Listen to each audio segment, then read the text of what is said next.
bukan hanya industri-industri tertentu saja yang mengalami evolusi. Tentu juga ini dialamin oleh industri pertanian.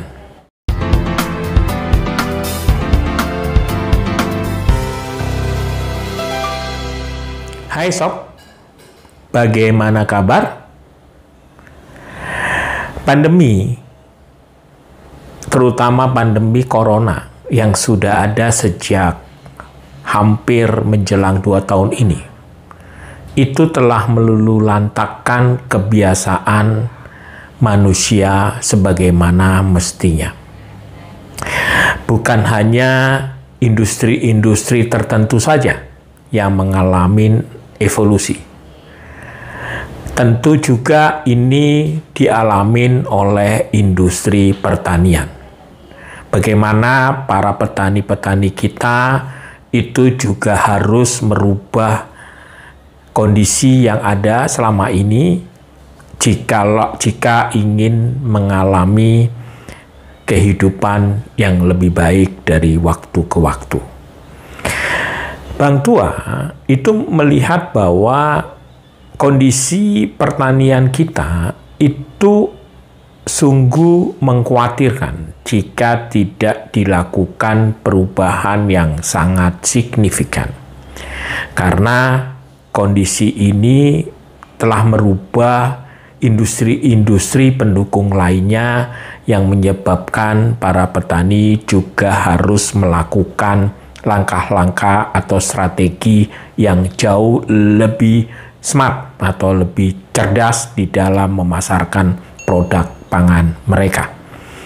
Tentu ini bukan hal yang sepele atau bukan hal yang gampang karena belum ditemukan langkah yang paling jitu untuk melakukan dan menjalankan. Memang benar bahwa banyak sekali marketplace yang beredar selama ini, bahkan jauh sebelum pandemi ini ada. Kita mempunyai beberapa unicorn, jadi itu istilah untuk di dunia startup. Unicorn ini dengan dana yang cukup besar, bahkan ada yang lebih dari itu, namanya Dekakorn. Mereka ada juga di Indonesia yang mempunyai dana yang cukup besar untuk mengubah tatanan industri yang ada di dalam struktur masyarakat Indonesia. Namun di dalam konteksnya untuk para petani, apakah mereka cocok dengan hadirnya marketplace ini? Tentu abang yang sebenarnya juga mempunyai pengalaman yang cukup lama di industri pertanian atau pangan ini, terutama yang sudah menyangkut mengenai bagaimana membawa petani ini ke dunia digital. Abang mempunyai cukup banyak pengalaman. Dan tentu pengalaman-pengalaman ini abang ingin share kepada para petani agar segera melakukan perubahan.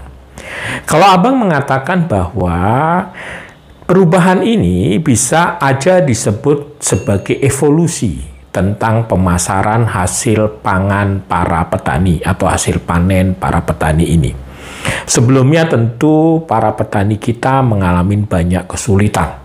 Mereka dipaksa untuk melakukan langkah-langkah yang harus masuk ke dunia digital. Padahal mereka belum mumpuni atau belum siap untuk masuk ke dunia digital.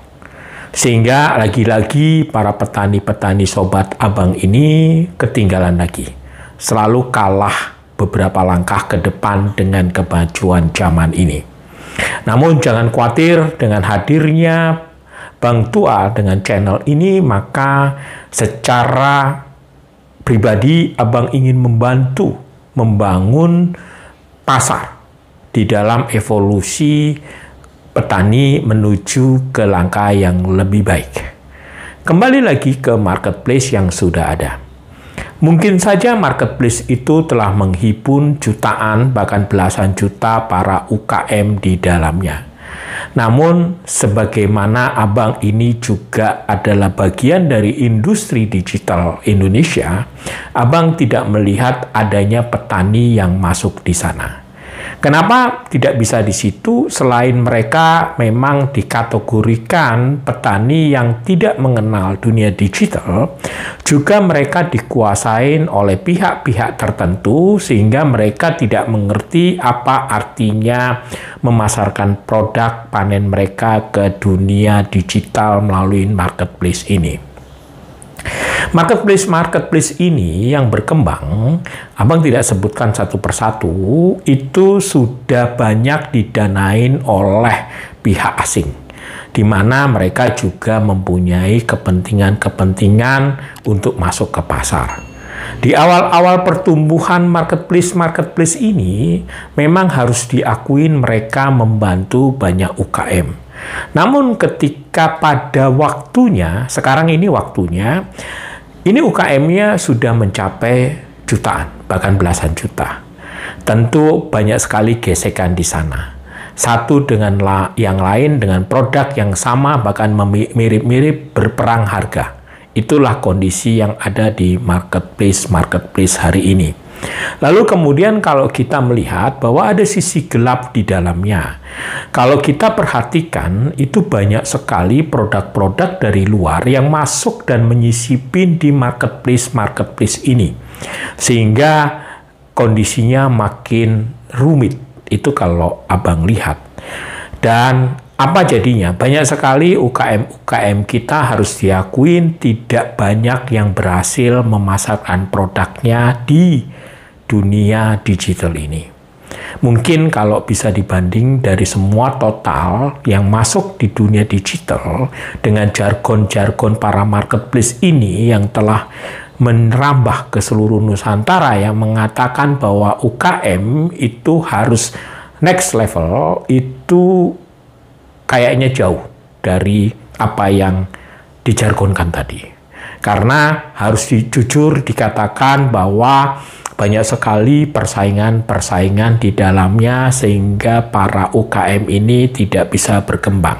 Dari total itu, menurut prediksi Abang, tidak lebih 1% yang mengalami pertumbuhan. Yang lainnya 99% hanya penggembira. Jadi ikut saja di sana dan mereka hidup begitu saja. Apakah mereka ada order? Ada. Ordernya bagaimana? Ordernya cuma 1-2. Yang tentu tidak bisa menghidupi operasional dari organisasi UKM tersebut. Itu kalau kita bicara UKM. Lalu petani itu masuk kategori di mana? Petani ini lebih spesifik. Namun dia sebenarnya adalah para aktor utama di negara ini. Kenapa bisa dibilang begitu? Karena seluruh pangan Indonesia ini dipasok oleh panen dari mereka. Tidak ada marketplace, mereka sudah hidup sangat sulit. Kenapa mereka bisa dikatakan begitu? Karena mereka sudah dijajah dengan tanda kutip oleh pihak-pihak lain. Kita sebut saja para tengkulak, atau bandar, atau pedagang besar, dan lain sebagainya. Mereka terikat oleh mereka karena mereka, para petani ini, tidak mengerti dan tidak tahu kondisi di luar dari area mereka atau di desa mereka. Yang tahu market atau pasar itu adalah bagian dari mereka-mereka ini. Jadi para rentenir, para tengkulak, para pedagang besar, dan lain sebagainya. Bahkan di daerah tertentu bisa disebut sebagai bandar, gitu ya. Atau pengepul-pengepul raksasa, begitulah. Jadi mereka-mereka inilah yang mengerti tentang kondisi pasar di sana. Dengan kondisi ini, mereka mendrive para petani untuk masalah harga.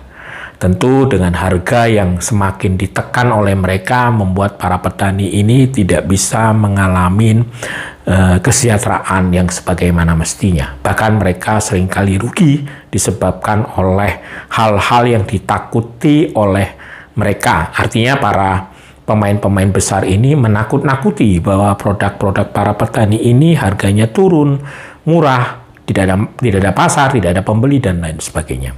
Namun kembali lagi, karena pandemi, semuanya menjadi lulu lantak. Memang benar ada juga market-market yang eksklusif, jadi market-market yang memang ditujukan kepada masyarakat kelas menengah atas, bahkan atas gitu ya.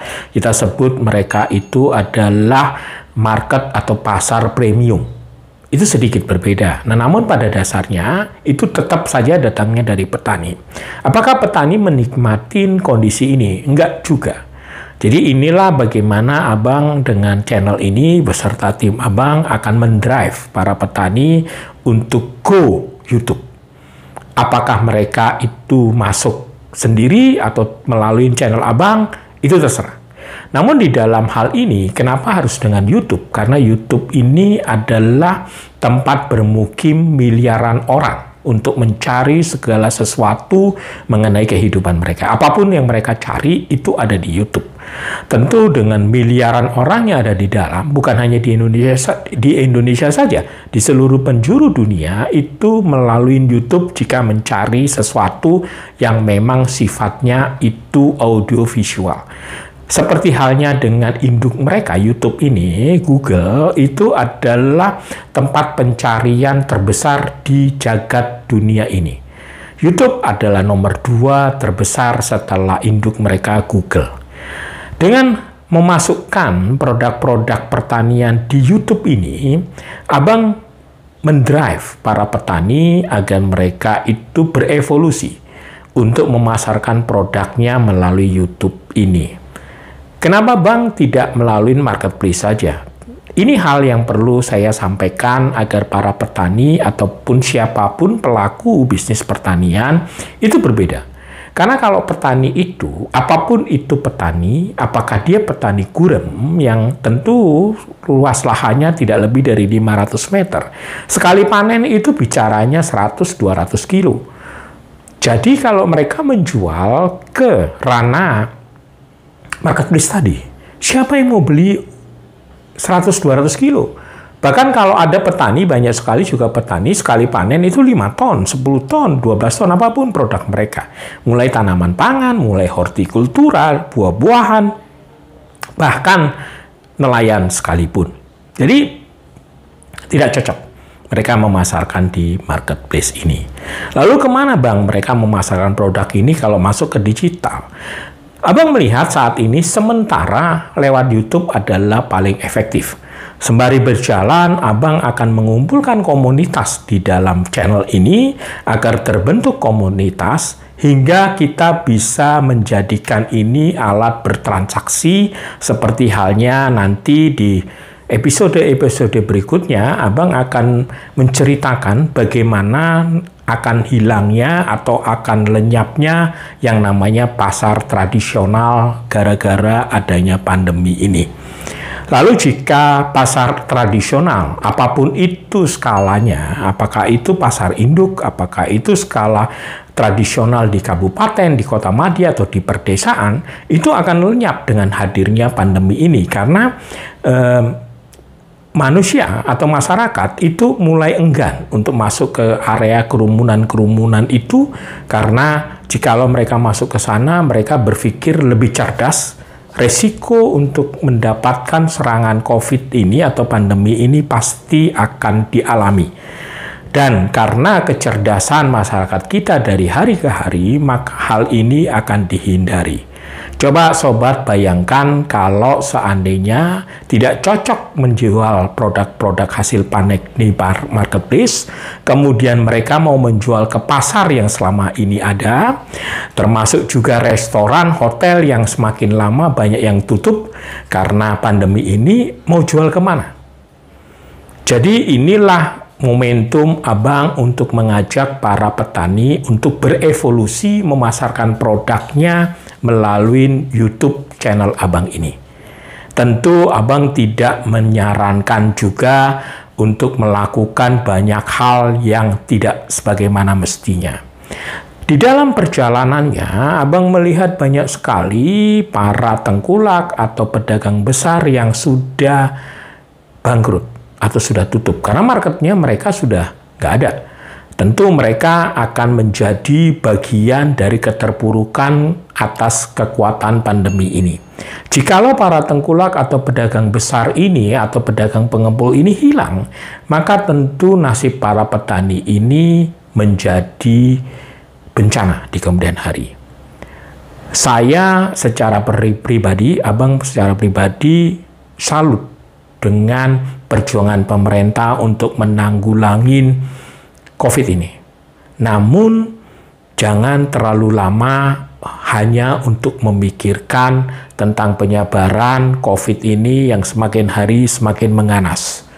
Karena jikalau kita melupakan dan menyatakan atau merasakan atau ya gampanglah pangan itu akan berjalan dengan sendirinya, itu adalah yang salah.